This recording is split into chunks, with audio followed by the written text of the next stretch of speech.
Hey everybody, Justin here. I just finished up week 25 of 52 Kinds of Love, and this is how it went. So, week 25 was dedicated to Jeff Herz, and there's a little foot on there, a barefoot, because Jeff runs a blog that's titled The Bare Soul. That's Baresole. And I picked Jeff because he talks a lot on his website about trying to figure out your freedoms, to try to uncover that and try to live a life that is not really held back by anything, so you can truly experience moments. And I just like his thinking on a lot of things, and I think that some of it's very unique, so I wanted to try out some ideas that he had listed in his blog before, and I certainly did that. So a couple things is that Jeff draws a lot from the Tao Te Ching, which is a book that I read in college in a philosophy class that I had.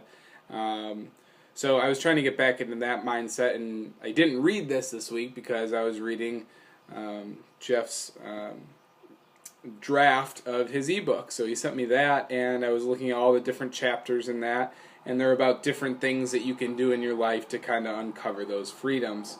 One of those, which was to visualize your own death. So I know that sounds odd. I thought it was a little bit odd the first time that I read it in his blog a couple months ago. I said, you know what, I'm going to give it a shot. And the first time that I did it, months ago, it didn't quite work out. I didn't get the feelings that he had described. It was very hard for me to picture it physically.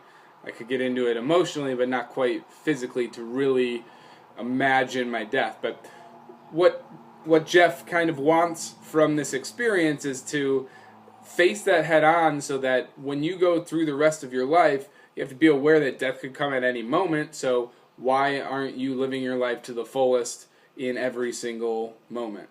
And so I did that twice this week. I died twice this week. The first time I did okay, but I was still having trouble trying to picture me as a corpse, with blood, or the event. I was going through the funeral. I was not going through the actual death. And the second time that I did it, I was pretty successful, and I got pretty emotional afterwards. And what Jeff recommends after going through that process is to release all of those emotions, to let go of all those fears and sadness and everything that you had been picturing, and just soak in kind of the moment, appreciate what you have. And that was almost more emotional for me. I was like, oh my God, I can taste things, I can touch, and we have this weird sensation as humans, not as humans, lots of animals have it too, but it was just very interesting, and I was so appreciative of the most basic life things after going through this process. So I'm assuming that's what Jeff had gotten out of his own doing of this, and telling people to practice this exercise. So that was kind of a neat thing, totally off the wall, but yeah. I also decluttered a lot. Jeff likes to minimalize, or take on that idea of minimalizing, and I was decluttering a lot of stuff. I actually came across an article by Chuck, I don't know how to say his last name, I should, he's a well-known author, Palahniuk, and it was about what to do before you commit suicide, which is a really odd thing as well. But what he basically says is to clean and to connect with people, and to make your life as little of a mess as possible, so that the people that you love, when they come to clean up for you, they don't have a lot to go through. And by the time that you go through all these things, and you get your life back down to the basics, you should forget about that thought of suicide, that you just appreciate people more, that you've made some connections that you probably hadn't in a while, and you have just more gratitude, and also have a good haircut. That's what he says to do in there too.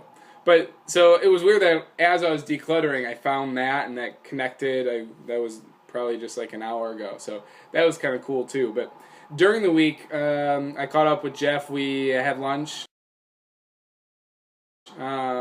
Discussed a lot of ideas for my project, for his project, his book, which you guys should check out, or at least check out his website.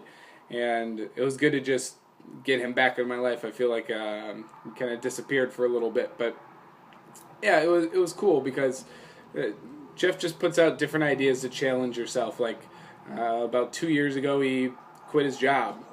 Said one thing that people get trapped by is the 9 to 5, and so how could he try to experience more freedom and enhance his way of life by taking away that sort of, I'm not going to call it a prison, but something that might be weighing us down. And it was a journey, and I think he went 14 months without a job and learned from it, and had to get a job back again. But it was cool to get into his mind and see those things as to how people become free and what kind of challenges do we present ourselves with on a daily basis and for extended periods of time.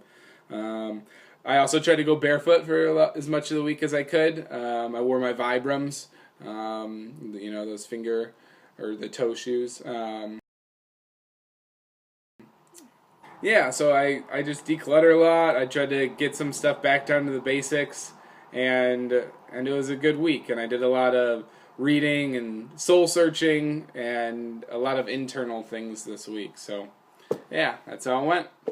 This next week, week 26, that'll be halfway. It's crazy. Will be dedicated to Brian Shaw. So check out next week to see who Brian Shaw is, why there's a cloud with a little lightning bolt, and I'll let you know how it went. Bye. Peace. 52 kinds of love.